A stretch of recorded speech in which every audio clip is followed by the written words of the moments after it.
Our first step is we have to remove this door card. We want to pull this door handle, and we're going to want to kind of guide ourselves in the back with the tool and push out. All right, and now we're going to be removing some gold and black screws. So we're going to use a Phillips screwdriver, and we're going to remove these screws to release the door handle.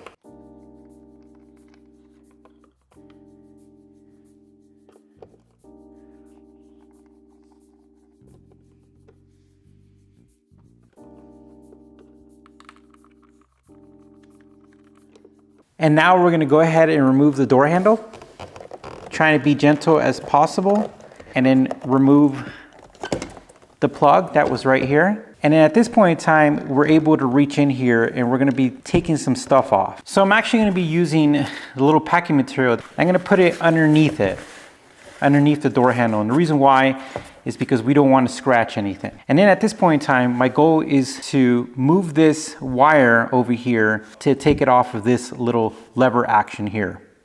Okay, let's go ahead and try to remove this top part.